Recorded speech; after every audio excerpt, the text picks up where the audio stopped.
Hello everyone, very warm welcome to all of you in upgrade IAS. उम्मीद करते हैं कि आपकी तैयारी अच्छे से चल रही होगी।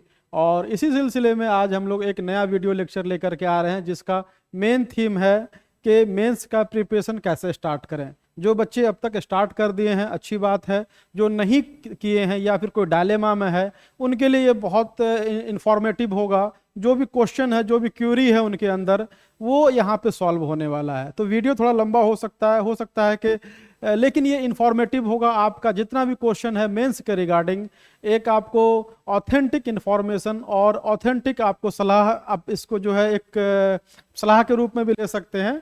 तो जैसे आप कहीं फ़ोन करेंगे, कुछ करेंगे, तो आपको हो सकता है कि पूरी इंफॉर्मेशन ना मिले, आधी आधी अधूरी जानकारी मिले। लेकिन हम लोग इस वीडियो में वन बाय वन करके हर एक चीज़ के बारे में बात करेंगे। जैसे सबसे पहले हम लोग बात करेंगे how to start mains preparation. Mains की तैयारी हम लोग कैसे स्टार्ट करें, कैसे हम लोग स्टार्ट, जैसे होता है ना कि बहुत दिनों से अब हम लोग डायलेमा में हैं। अभी पिछली क्लास में हमने बताया था कि किसको मेंस की तैयारी करनी चाहिए, हमने कट ऑफ के बारे में भी बताया था।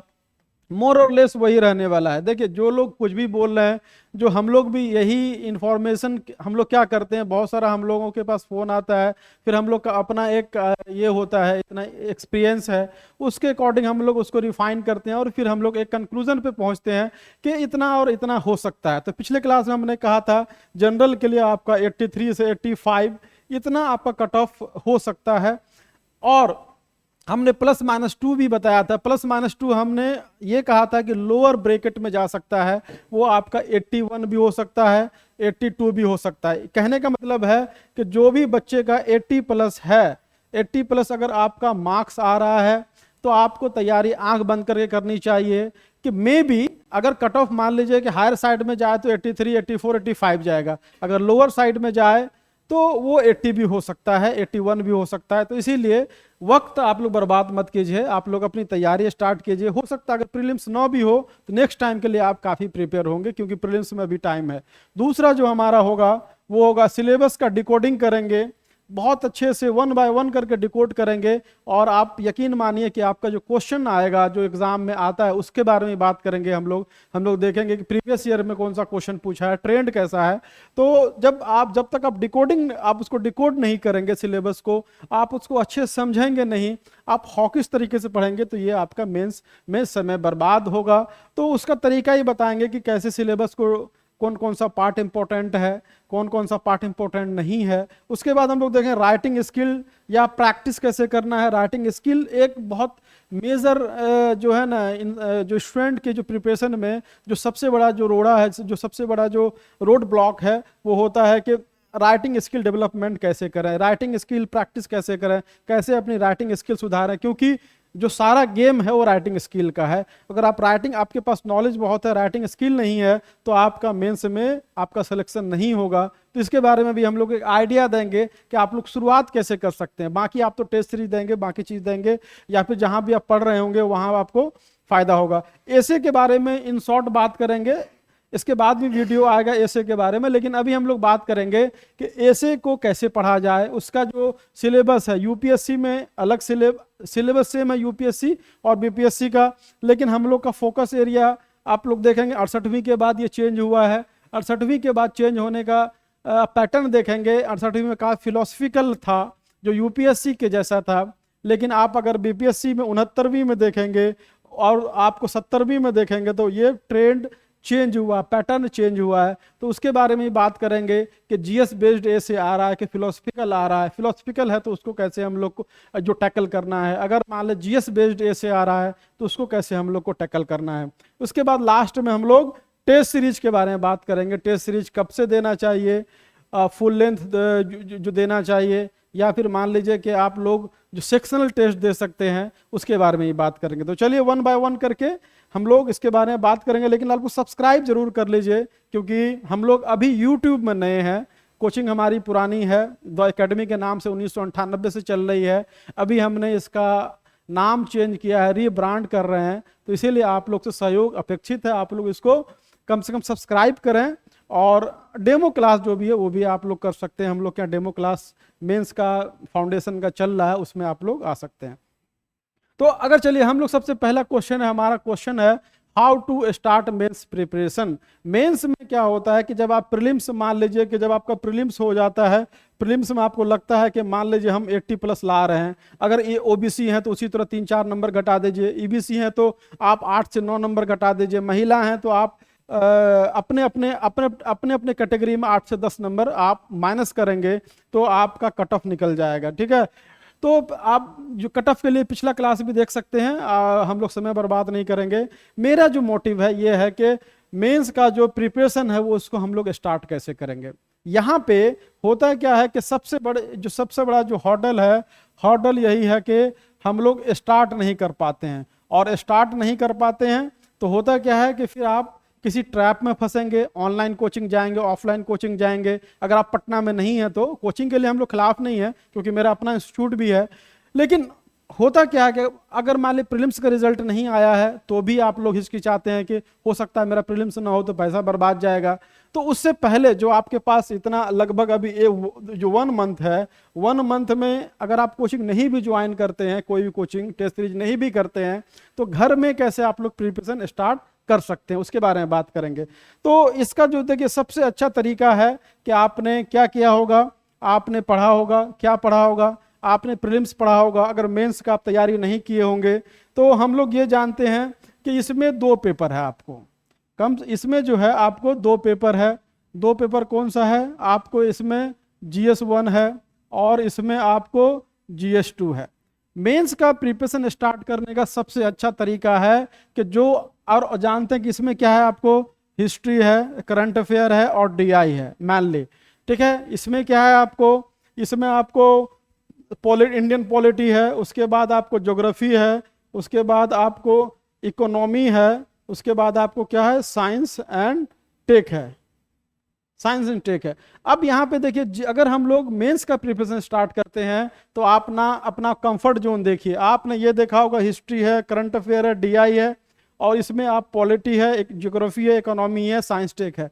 अब आप स्टार्ट ऐसे कीजिए कि जो आपका फेवरेट सब्जेक्ट है, सबसे पहला स्टेप क्या करेंगे कि जो आपका फेवरेट सब्जेक्ट है आप उसको लीजिए, फेवरेट सब्जेक्ट को लेके आगे बढ़िए। एग्जाम्पल के तौर पे आपका बैकग्राउंड ज्योग्राफी है या ज्योग्राफी आपको अच्छा लगता है तो आप ज्योग्राफी से स्टार्ट कर सकते हैं। अगर आपका हिस्ट्री अच्छा है, तो हिस्ट्री से आप स्टार्ट कीजिए। और इसमें क्या कीजिए, जैसे हम लोग यहाँ पे दूसरा पॉइंट क्या होगा कि आप कोई भी बुक पढ़िए, जो रेफरेंस बुक है, सिलेबस देखिए, रेफरेंस बुक पढ़िए। या तो आप कोई कोचिंग का आपके पास नोट्स होगा उसको पढ़ सकते हैं, या फिर कहीं पे कोचिंग ज्वाइन किए होंगे तो क्लास वो चल रहा है तो उसका नोट्स आप पढ़िए। सॉरी।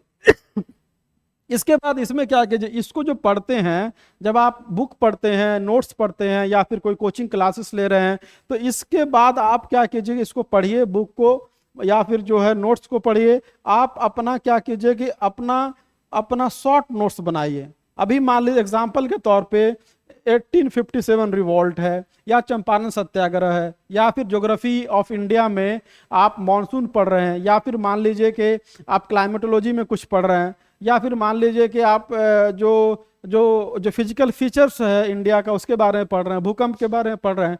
इस तरह जो भी आप लोग पढ़ते हैं तो उसके लिए क्या करना है आपको कि जो फेवरेट सब्जेक्ट है आपका, फेवरेट सब्जेक्ट को आप आगे लेके चलिए। इससे क्या होगा कि आपकी तैयारी कम से कम किक मिलेगा। जब आप यहाँ पढ़ लेते हैं, थोड़ा सा आगे बढ़ते हैं, तो फिर जो डिफिकल्ट पेपर है उसको आपको टैकल करने में और आपको दिक्कत नहीं होगी, साथ ही साथ आपको पढ़ने में मन भी लगेगा। तो ये हो गया हमारा स्टार्ट कैसे करें। आप ऐसे ही अगर इसको अपनाते हैं तो आपके लिए बहुत बेहतर होगा। बेहतर इसलिए होगा कि कम से कम आपको मोमेंटम मिलेगा, और मोमेंटम मिलने के बाद आपको तैयारी में दिक्कत नहीं होगी। चलिए एक इंफॉर्मेशन शेयर करना चाहते हैं।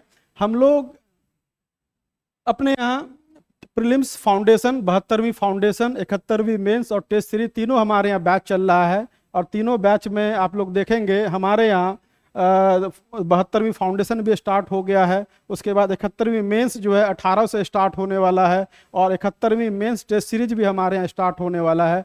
आप लोग यहाँ पे डेमो कर सकते हैं। जैसा कि आप देख भी रहे होंगे कि कॉन्सेप्ट अगर क्लियर नहीं होता है, चाहे वो फाउंडेशन में हो, चाहे आपका मेंस में हो या फिर टेस्ट सीरीज में जो इवैल्यूएशन होता है, अगर आप सेटिस्फाइड नहीं होते हैं तो आप अपना पैसा वापस लेके जा सकते हैं। फुल ये है, जो भी आपका कॉपी चेक कर रहा है या फिर मेंस में पढ़ा रहे हैं या फिर फाउंडेशन बैच में पढ़ा रहे हैं, तो हम लोग के यहाँ एक्सपर्ट है जो कम से कम 5 से 7 साल से यहाँ पढ़ा रहे हैं, साथ ही साथ जो एटलीस्ट यूपीएससी का इंटरव्यू दिए हुए हैं वो हमारे यहाँ फैकल्टी है। आप डेमो क्लास भी कर सकते हैं, हमारे यहाँ डेमो क्लास भी, चाहे वो फाउंडेशन बैच का हो या मेंस बैच का हो या फिर मान लीजिए टेस्ट सीरीज, तो आप लोग जानते ही हैं इवैल्यूएशन पे ही जो मेन फोकस होता है उसका हम लोग डिस्कशन भी करते हैं। तो आप लोग यहाँ ज्वाइन कर सकते हैं और वो जो दिए गए नंबर पे हम लोग कॉल भी कर सकते हैं। अब सिलेबस के बारे में बात करेंगे। सिलेबस के बारे में बात करें, जैसा कि हमने कहा कि इसमें 2 है, GS1 है और आपको क्या है, GS2 है। GS1 में आप लोग देखेंगे, अभी हमने कहा कि हिस्ट्री, मैनली जो है हिस्ट्री 114 मार्क्स का, 114 मार्क्स का, करंट अफेयर भी 114 मार्क्स का, और जो आपका तीसरा जो होता है DI जो होता है वो आपको 72 मार्क्स का पूछा जाता है। टोटल आपको कितना हो गया, 300 हो गया। उसी तरह GS2 में अगर आप लोग देखेंगे तो GS2 में आप लोग देखेंगे कि इसमें आपको इंडियन पॉलिटी पूछा जाता है, ये आपको 114 मार्क्स का। उसके बाद ज्योग्राफी एंड इकोनॉमी पूछा जाता है 114 मार्क्स का सेक्शन 2 में, और सेक्शन जो लास्ट सेक्शन है वो साइंस एंड टेक पूछा जाता है जिसमें आपको 72 मार्क्स का। अभी हम लोग देखेंगे सिलेबस का, ब्रेकअप करेंगे 1 बाय 1 करके, तो आप लोग को समझ में आएगा कि सिलेबस क्या इसका क्या है। हिस्ट्री में 114, करंट अफेयर में 114, DI 72, उसी तरह पॉलिटी में 114, ज्योग्राफी एंड इकोनॉमी में 114, और साइंस टेक आपको 72 मार्क्स का आपको पूछा जाता है। अब लोग देखिए, दूसरी बात यह है कि आप जब तक इसके सिलेबस को नहीं समझेंगे, सिलेबस को यहाँ समझना बहुत इंपॉर्टेंट है। सिलेबस अगर आप नहीं समझेंगे तो फिर दिक्कत हो जाएगी। तो इसीलिए सिलेबस सबसे पहले आपको डिकोड करना जरूरी है कि हम लोगों को GS1, GS2, GS या SA में पढ़ना क्या है। तो पहली बात ये देख रहे हैं कि हमने सिलेबस का यहाँ पे क्या किया है, उसका काफ़ी बेहतरीन तरीके से उसको डिकोड किया है हमने। 1 बाय 1 करके हम सिलेबस को यहाँ पे हमारा एक बना हुआ है, फॉर्मेट है हमने बना। हिस्ट्री, जैसे आप क्या कर रहे हैं, GS1 में जा रहे हैं, तो GS1 में क्या है, history of India and salient feature of history of Bihar. Mainly जो क्वेश्चन आएगा आपको इंडियन हिस्ट्री से, जो मॉडर्न हिस्ट्री के पोर्शन से। दूसरी बात, उसके बाद Indian national movement and part played by Bihar, Indian national movement से क्वेश्चन आता है। उसके बाद आप लोग देखेंगे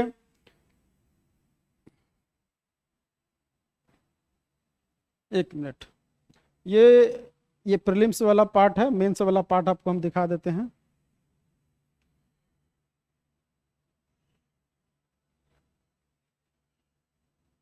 ये है हिस्ट्री का, चलिए ये सॉरी वहाँ पे ये थोड़ा दिक्कत हो गया। ये आपको GS वाला पार्ट है। GS में देखेंगे Bihar role in freedom struggle, उसके बाद एजुकेशन, मॉडर्न एजुकेशन, यहाँ से क्वेश्चन आता है। आर्ट एंड कल्चर से आता है, ट्राइबल रिवोल्ट से आता है, पर्सनालिटी से आता है, जैसे टैगोर के बारे में, गांधी के बारे में, नेहरू के बारे में, लोहिया के बारे में। करंट अफेयर में भी उसी तरह हमने ब्रेकअप किया है। डाटा इंटरप्रिटेशन में क्या क्या कहाँ कहाँ से क्वेश्चन आता है वो भी हमने यहाँ पे आपको बताया है। इसके बाद अगर आप और आगे देखेंगे, उसी तरह हमने जनरल स्टडीज 2 का इंडियन पॉलिटी में क्या, कौन सा, आप जहां से कितना चैप्टर है आपको, देखिए 10 के आसपास लगभग चैप्टर है। आप अगर आप इंडियन पॉलिटी देखेंगे तो आप अगर लक्ष्मीकांत बुक फॉलो करते हैं, तो लक्ष्मीकांत अगर बुक फॉलो करते हैं तो एटलीस्ट उसमें 50 चैप्टर है। लेकिन 50 चैप्टर आपको नहीं पढ़ना है, आपको क्या करना है कि 10 चैप्टर पढ़ना है और अच्छे से पढ़ना है। और अगर आप ये चैप्टर पढ़ लेते हैं तो आपको क्वेश्चन जो होगा इससे बाहर नहीं आएगा। मेंस में क्या होता है कि आपका टॉपिक जो है यहाँ सिलेक्टिव हो जाता है, काफ़ी कम पढ़ना होता है, और जो पीटी के मुकाबले अगर उसके कंपेरिजन में बात करें, अगर ये 10-12 चैप्टर पढ़ लेते हैं, इससे बाहर क्वेश्चन नहीं आना है। तो आप क्या कर सकते हैं कि इसको आप हमारे टेलीग्राम चैनल में ज्वाइन करके इसको आप पढ़ सकते हैं। इसीलिए क्योंकि थोड़ा वीडियो लंबा ना हो, इसीलिए हम लोग इसको, इसी तरह ज्योग्राफी में, उसी तरह इकोनॉमी में हम लोग देखेंगे कि काफ़ी 1 बाय 1 करके डिकोड किया है हमने, और इससे आपको क्वेश्चन बाहर नहीं आ सकता है। अगर आप इसको अच्छे से पढ़ लेते हैं तो फिर आपको दिक्कत नहीं होने वाली है। अब एक और इम्पोर्टेंट है कि writing improvement program, writing improvement program या फिर राइटिंग स्किल डेवलपमेंट जो डेवलप कैसे करें, ये बहुत इंपॉर्टेंट है। अगर आप देखेंगे कि बीपीएससी में जो गेम होता है वो राइटिंग स्किल का होता है।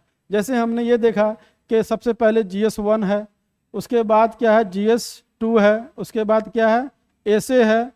तो यहाँ पे देखेंगे कि GS1 में आपको अगर आपका DI अच्छा है तो 160 to 180 आ सकता है, लेकिन GS2 में और एसे में यहाँ पे देखेंगे कि एवरेज मार्क्स जो है इसका आपको 125 मार्क्स है।